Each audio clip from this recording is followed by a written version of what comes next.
അസ്സാം വലൈക്കും dear friends. ഇന്നത്തെ നമ്മുടെ റെസിപ്പി ഒരു വെറൈറ്റി പലഹാരമാണ്. നമ്മുടെ ഈ വീഡിയോ കണ്ടുകൊണ്ടിരിക്കുന്ന സമയത്ത് നിങ്ങൾക്ക് ഇഷ്ടപ്പെടുകയാണെങ്കിൽ ഒന്ന് ലൈക്ക് ചെയ്തേക്കണേ. അതുപോലെ തന്നെ നമ്മുടെ ഈ ചാനൽ ആദ്യമായിട്ട് കാണുന്നവരും ഇതുവരെയും സബ്സ്ക്രൈബ് ചെയ്യാത്തവരും പ്ലീസ് ഒന്ന് സബ്സ്ക്രൈബ് ചെയ്തേക്കണേ. ഞാനിടുന്ന വീഡിയോസ് ഉടനടി കിട്ടുന്നതിനായി സബ്സ്ക്രൈബ് ബട്ടന്റെ തൊട്ടടുത്ത് കാണുന്ന ബെല്ലൈക്കൺ കൂടി ക്ലിക്ക് ചെയ്തിട്ട് ഓൾ എന്ന ഓപ്ഷൻ എനേബിൾ ചെയ്യാനും മറക്കല്ലേ. ആദ്യം തന്നെ ഇതിന് വേണ്ടിയിട്ട് ഒരു മിക്സിംഗ് ബൗളില് 1 കപ്പ് ഗോതമ്പ് പൊടി ഇട്ട് കൊടുക്കാം. ഞാനിവിടെ 250 ml കപ്പിന് 1 കപ്പ് ഗോതമ്പ് പൊടിയാണ് എടുത്തിട്ടുള്ളത്. ഇനി ഇതിലേക്ക് ഒരു 1/2 കപ്പ് റവയും കൂടി ഇട്ട് കൊടുക്കാം. വറുത്തതോ വറുക്കാത്തതോ ഏത് റവ വേണമെങ്കിലും എടുക്കാവുന്നതാണ്. ഇനി ഇതിലേക്ക് ആവശ്യത്തിനുള്ള ഉപ്പ് ഇട്ട് കൊടുക്കാം. ഞാനിപ്പോൾ ഒരു 1/4 ടീസ്പൂൺ ഉപ്പാണ് ഇട്ട് കൊടുക്കുന്നത്. കൂടി പോവരുത്, 1/4 ടീസ്പൂൺ ഉപ്പ് ഇട്ട് കൊടുത്താൽ മതിയാവും.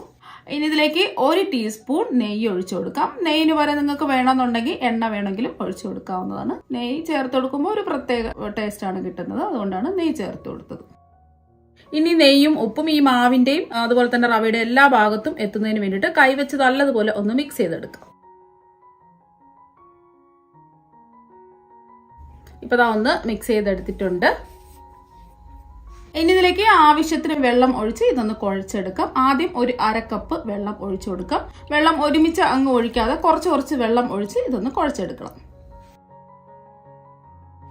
ചപ്പാത്തി മാവിനേക്കാളും കുറച്ച് ലൂസായിട്ട് വേണം ഈ മാവൊന്ന് കുഴച്ചെടുക്കാൻ. കുറച്ച് വെള്ളത്തിന്റെ ആവശ്യം കൂടിയുണ്ട്. ബാക്കിയിരിക്കുന്ന 1/2 കപ്പ് വെള്ളം മുഴുവനും അങ്ങ് ഒഴിച്ചു കൊടുക്കാം. ഇനി നല്ലോണം ഒന്ന് കുഴച്ചെടുക്കാം. അപ്പൊ റവ ചേർത്തുകൊണ്ട് റവ ഒന്ന് കുതിർന്ന് കിട്ടാൻ ആവശ്യത്തിന് വെള്ളം നമുക്ക് ആവശ്യമായിട്ട് വരും.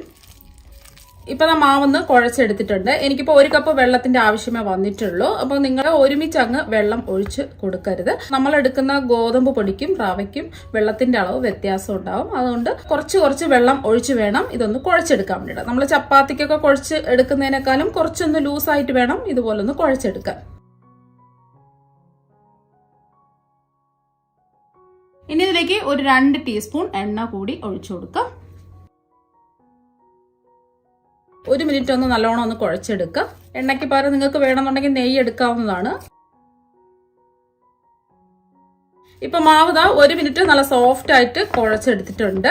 അഥവാ നിങ്ങൾക്ക് ഒഴിച്ചു കൊടുത്ത വെള്ളം കൂടി പോയിട്ടുണ്ടെന്നുണ്ടെങ്കിൽ റവ ചേർത്ത് കൊടുക്കരുത്. അതിന് പകരം നിങ്ങൾ ഗോതമ്പ് പൊടി ചേർത്ത് ഇതുപോലെ ഒന്ന് കുഴച്ചെടുത്താൽ മതി. ഈ ഒരു പരുവത്തിന് വേണം കുഴച്ചെടുക്കാൻ. ഇനി മാവൊന്ന് സോഫ്റ്റ് ആയി കിട്ടുന്നതിന് വേണ്ടിയിട്ട് കുറച്ച് സമയം ഇതൊന്ന് മൂടി മാറ്റി വെക്കാം. ഇനി നമുക്ക് വേണ്ടത് ചക്കപ്പഴമാണ്. ഞാനിപ്പോ നല്ല പഴുത്തിട്ടുള്ള വരിക്ക ചക്കപ്പഴമാണ് എടുത്തിട്ടുള്ളത്. ഇതിന്റെ പുറത്തുള്ള ചകിടിയൊക്കെ മാറ്റിയിട്ടുണ്ട്. 15 ചക്കച്ചുളയാണ് എടുത്തിട്ടുള്ളത്. ഇനി ഇതിന്റെ ഉള്ളിലുള്ള ചക്കക്കുരുവൊക്കെ നമുക്ക് മാറ്റിയിട്ട് ഇത് ചെറുതായിട്ടൊന്ന് കട്ട് ചെയ്തെടുക്കാം. ഇപ്പൊ ചക്കപ്പഴം മുഴുവനും കട്ട് ചെയ്തെടുത്തിട്ടുണ്ട്. ഇനി നമ്മൾ കട്ട് ചെയ്തെടുത്ത ചക്കപ്പഴം മുഴുവനും ഒരു മിക്സിയുടെ ചെറിയ ജാറിലേക്ക് ഇട്ട് കൊടുക്കാം. ഇനി ഇത് ഒട്ടും വെള്ളം ഇല്ലാതെ വേണം ഇതൊന്ന് നല്ല പേസ്റ്റ് രൂപത്തിൽ അരച്ചെടുക്കാൻ വേണ്ടിയിട്ട്. ഇപ്പൊ ചക്കപ്പഴം അടിച്ചെടുത്തിട്ടുണ്ട്. ഒട്ടും കട്ടകളൊന്നും ഇല്ലാതെ ഇതുപോലെ നല്ല പേസ്റ്റ് രൂപത്തിൽ വേണം ഇതൊന്ന് അടിച്ചെടുക്കാൻ. ഇനി ഒരു മിക്സിയുടെ ജാറിലേക്ക് 1 കപ്പ് തേങ്ങ ഇട്ട് കൊടുക്കാം. ഞാൻ ഇതുപോലെ ചെറിയ പീസായിട്ട് കട്ട് ചെയ്താണ് എടുത്തിട്ടുള്ളത്. ഇതിന്റെ ബ്രൗൺ ഭാഗമൊന്നും കളയേണ്ട ആവശ്യമില്ല. ഇനി നല്ലൊരു ഫ്ലേവർ ഒക്കെ കിട്ടുന്നതിന് വേണ്ടിയിട്ട് 3 ഏലക്കയും കൂടി ഇട്ട് കൊടുക്കാം. ഇനി ഇതൊന്ന് പൊടിച്ചെടുക്കാം. അപ്പൊ തേങ്ങ നല്ലോണം ഒന്ന് പൊടിച്ച് എടുത്തിട്ടുണ്ട്. ഈ ഒരു രീതിക്ക് വേണം പൊടിച്ചെടുക്കാൻ വേണ്ടിയിട്ട്. നല്ലതുപോലെ ഇതുപോലെ ഒന്ന് പൊടിച്ചെടുക്കുക. അപ്പൊ നമ്മൾ ചെറുകിയ തേങ്ങ വേണമെങ്കിലും എടുക്കാവുന്നതാണ്. അത് ജസ്റ്റ് ഒന്ന് പൊടിച്ചെടുത്താൽ മതിയാവും. അപ്പൊ അതാവുമ്പോൾ ഒരു 1.5 കപ്പ് തേങ്ങ ഒക്കെ എടുത്താൽ മതി. ഇനി ഒരു പാനിലേക്ക് 1/4 കപ്പ് പൊടിച്ച ശർക്കര ഇട്ട് കൊടുക്കാം. ഇനി ശർക്കര ഉരുക്കി എടുക്കുന്നതിന് ആവശ്യമായിട്ടുള്ള വെള്ളം ഒഴിച്ചു കൊടുക്കാം. ഒരു 3 ടേബിൾ സ്പൂൺ വെള്ളമാണ് ഒഴിച്ചു കൊടുക്കുന്നത്. ഒരുപാട് ആയി പോകരുത്. ഒരു 3 ടേബിൾ സ്പൂൺ വെള്ളം ഒഴിച്ചു കൊടുത്താൽ മതി. ഇനി ഇതൊന്ന് ഇളക്കി കൊടുക്കാം. പൊടിച്ച ശർക്കര ആയതുകൊണ്ട് പെട്ടെന്ന് തന്നെ ഉരുക്കി കിട്ടും. മീഡിയം ഫ്ലെയിം വെച്ച് കൊടുക്കുക. ഈ ശർക്കര ഒന്ന് ഉരുക്കി വരട്ടെ. ഒരു നൂൽ പാവൊന്നും ആയി പോകരുത്. ജസ്റ്റ് ഒന്ന് ഉരുക്കി എടുത്താൽ മാത്രം മതിയാവും. ഇപ്പൊ ശർക്കര എല്ലാം ഉരുക്കി കിട്ടിയിട്ടുണ്ട്. പ്രത്യേകം ശ്രദ്ധിക്കുക, ഒരു നൂൽ പാവൊന്നും ആവരുത്. ജസ്റ്റ് ഒന്ന് ഉരുക്കിയെടുത്താൽ മാത്രം മതി. ഇനി ഫ്ലെയിം ഓഫ് ആക്കി ഇതൊന്ന് മാറ്റി വെക്കാം. ഇനി ഒരു പാനിലേക്ക് 1 ടീസ്പൂൺ നെയ്യ് ഒഴിച്ചു കൊടുക്കാം. ഇനി ഇതിലേക്ക് നമ്മൾ പൊടിച്ചു വെച്ച തേങ്ങ മുഴുവനും ഇട്ട് കൊടുക്കാം. ഇനി ഒരു മീഡിയം ഫ്ലെയിം വെച്ചിട്ട് ഈ തേങ്ങയുടെ വെള്ളത്തിന്റെ അംശമൊക്കെ ഒന്ന് മാറി കിട്ടുന്നത് വരെ ഇതുപോലെ ഒന്ന് വറുത്തെടുക്കാം. ഫ്ലെയിം കൂട്ടിയിടരുത്. ജസ്റ്റ് ഒന്ന് വെള്ളത്തിന്റെ അംശമൊക്കെ ഒന്ന് മാറി കിട്ടിയാൽ മാത്രം മതി. ഒരു 2 മിനിറ്റ് ഒക്കെ ആയപ്പോൾ തേങ്ങയൊക്കെ ഒന്ന് ഡ്രൈ ആയി കിട്ടിയിട്ടുണ്ട്. ഇത്രയും മതി. ഇനി ഇതിലേക്ക് നമ്മൾ ഉരുക്കി മാറ്റി വെച്ചിരിക്കുന്ന ശർക്കര പാനി ഒഴിച്ചു കൊടുക്കുക. കല്ലും മണ്ണും അഴുക്കൊക്കെ ഉണ്ടെന്നുണ്ടെങ്കിൽ അരിച്ച് വേണം ഒഴിച്ചു കൊടുക്കാൻ വേണ്ടിയിട്ട്. ഇനി ഇതൊന്ന് ഇളക്കി കൊടുക്കാം. അപ്പോൾ തേങ്ങ മുഴുവനും ശർക്കരയായിട്ട് ഇതാ യോജിച്ച് കിട്ടിയിട്ടുണ്ട്. ഇനി ഇതിലേക്ക് നമ്മൾ ചക്കപ്പഴം അടിച്ചു വെച്ചത് മുഴുവനും അങ്ങ് ഒഴിച്ചു കൊടുക്കാം.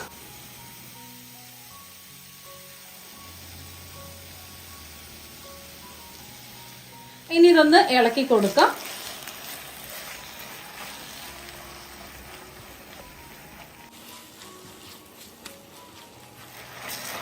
ഇപ്പോൾ നമ്മൾ ഇളക്കി കൊടുക്കാൻ തുടങ്ങിയിട്ട് ഒരു 2 മിനിറ്റ് ഒക്കെ ആയിട്ടുണ്ട്. അപ്പോൾ തന്നെ നല്ലൊരു മണമൊക്കെ വരുന്നുണ്ട്. കുറച്ചും കൂടെ ഒന്ന് കട്ടിയായി കിട്ടാനുണ്ട്. ഇനി ഇതിലേക്ക് 1 ടീസ്പൂൺ നെയ്യും കൂടി ഒഴിച്ചു കൊടുക്കാം. ആ നെയ്യ് ഒഴിച്ചു കൊടുക്കുമ്പോൾ പെട്ടെന്ന് തന്നെ എല്ലാം യോജിച്ച് കട്ടിയായി കിട്ടും. അപ്പം നെയ്യ് ചേർത്തതുകൊണ്ട് പാനിലൊന്നും ഒട്ടിപ്പിടിക്കാതെ പെട്ടെന്ന് തന്നെ അത് യോജിച്ച് കട്ടിയായി കിട്ടും. ഇപ്പോൾ വീണ്ടും ഇളക്കി കൊടുക്കാൻ തുടങ്ങിയിട്ട് ഒരു 2 മിനിറ്റായി. ഇപ്പോൾ പാനിൽ നിന്ന് ഇതാ ഒട്ടിപ്പിടിക്കാതെ ഒന്ന് വിട്ട് വന്നിട്ടുണ്ട്.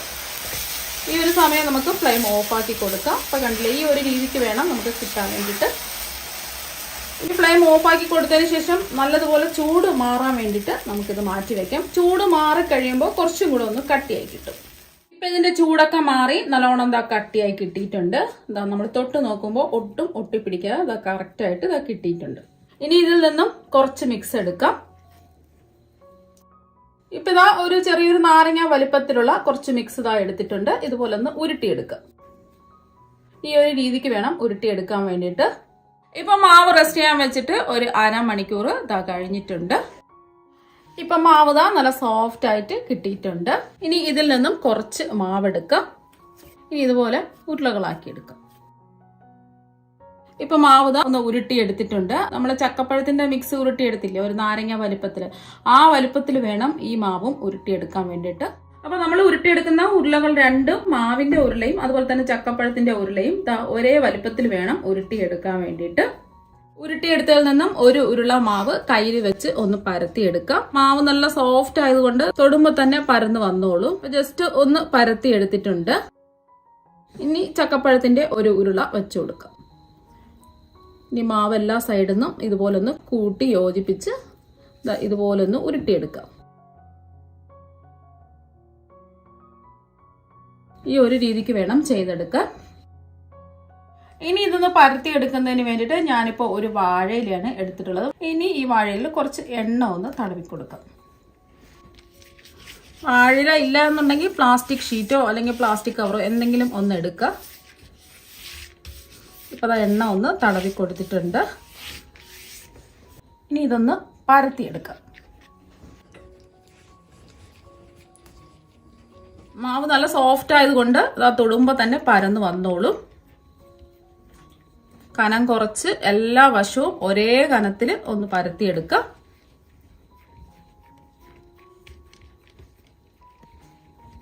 ഇപ്പൊ ഇതാ ഒന്ന് പരത്തിയെടുത്തിട്ടുണ്ട്. ഇലയിൽ നിന്ന് ഈസി ആയിട്ട് ഇതാ വിട്ട് വരും. ആദ്യത്തെ ഒരു പ്രാവശ്യം മാത്രം വാഴയിലയിൽ എണ്ണ ഒന്ന് തടവി കൊടുത്താൽ മതി. വീണ്ടും ഇതുപോലെ തന്നെ നമുക്ക് ഇതൊന്ന് പരത്തിയെടുക്കാം. അപ്പൊ തൊടുമ്പോൾ തന്നെ നമുക്ക് നല്ല സോഫ്റ്റ് ആണ്, പെട്ടെന്ന് തന്നെ പരന്ന് കിട്ടും. ഇപ്പൊ എല്ലാ വശവും ഒരേ കനത്തിൽ ഇതാ കനം കുറച്ച് പരത്തി എടുത്തിട്ടുണ്ട്. ഈസി ആയിട്ട് ഇലയിൽ നിന്ന് വിട്ട് കിട്ടിയിട്ടുണ്ട്. ഇനി ഇത് ചുട്ടെടുക്കുന്നതിന് വേണ്ടിയിട്ട് ചൂടായി കിടക്കുന്ന ഒരു പാനിലേക്ക് കുറച്ച് നെയ്യ് ഒന്ന് ബ്രഷ് ചെയ്ത് കൊടുക്കാം. നെയ്യ് പകരം നിങ്ങൾക്ക് വേണമെന്നുണ്ടെങ്കിൽ എണ്ണ ബ്രഷ് ചെയ്ത് കൊടുത്താലും മതി. ഇനി നമ്മൾ ഇലയിൽ നിന്നും ഇളക്കിയെടുത്ത മാവ് ഇതിലേക്ക് ഇട്ട് കൊടുക്കാം.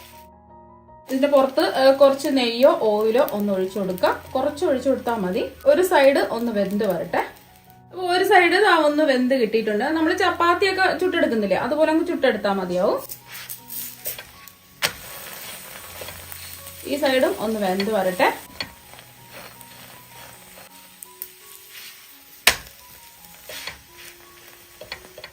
അപ്പൊ രണ്ട് സൈഡും ഇതാ വെന്ത് കിട്ടിയിട്ടുണ്ട്. ഇനി ഇത് പാനിൽ നിന്ന് മാറ്റാം. ഇനി നെയ്യ് തടവിയ ഒരു പാനിലേക്ക് നമ്മൾ പരത്തിയെടുത്ത മാവ് ഇതുപോലെ ഇലയിൽ നിന്നും എടുക്കാതെ നേരിട്ട് ഇങ്ങനെയും ഇട്ട് കൊടുക്കാം. ഇട്ട് ജസ്റ്റ് ഈ ഇല ഒന്ന് ഇളക്കിയെടുക്കാം. ഈസി ആയിട്ട് ഇളക്കി വരുന്നുണ്ട്. ഇങ്ങനെ വേണമെങ്കിലും ചെയ്യാവുന്നതാണ്. ഇനി ഇതിന്റെ പുറത്ത് കുറച്ച് നെയ്യോ ഓയിലോ ഒന്ന് ഒഴിച്ചു കൊടുക്കാം. ഒരു സൈഡ് ഒന്ന് വെന്ത് വരട്ടെ. ഇപ്പൊ ഒരു സൈഡ് ഒന്ന് വെന്ത് കിട്ടിയിട്ടുണ്ട്. ഇനി ഇതൊന്ന് തിരിച്ചിട്ട് കൊടുക്കാം.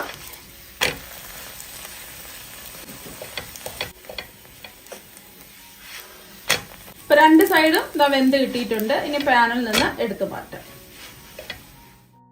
ഇപ്പൊ നമ്മുടെ പലഹാരം എല്ലാം ഇവിടെ റെഡി ആയിട്ടുണ്ട്. നല്ല സോഫ്റ്റ് ആണ്. മാത്രവുമല്ല ഇതിന്റെ ഉള്ളിൽ വെച്ചിരിക്കുന്ന ചക്കപ്പഴത്തിന്റെ ഫില്ലിങ്ങിന് ആ ഒരു പ്രത്യേക ടേസ്റ്റും കൂടിയാണ്. ഇപ്പൊ ചക്കപ്പഴം ധാരാളം കിട്ടുന്ന സമയമാണ്. ഇതുപോലെ വരിക്ക ചക്കപ്പഴം കിട്ടുന്ന സമയം ഇതുപോലെ വെറൈറ്റി ആയിട്ട് തയ്യാറാക്കി നോക്കുക. നമ്മുടെ വീട്ടിലുള്ള കുറഞ്ഞ ചെലവുകൾ വെച്ചിട്ട് പെട്ടെന്ന് തന്നെ ഇത് റെഡിയാക്കി എടുക്കാനും പറ്റും. ഇനി ഇതിൽ നിന്നും ഒരെണ്ണം എടുത്ത് കാണിച്ചു തരാം. കണ്ടില്ലേ എത്രമാത്രം സോഫ്റ്റ് ആണെന്നുള്ളത്.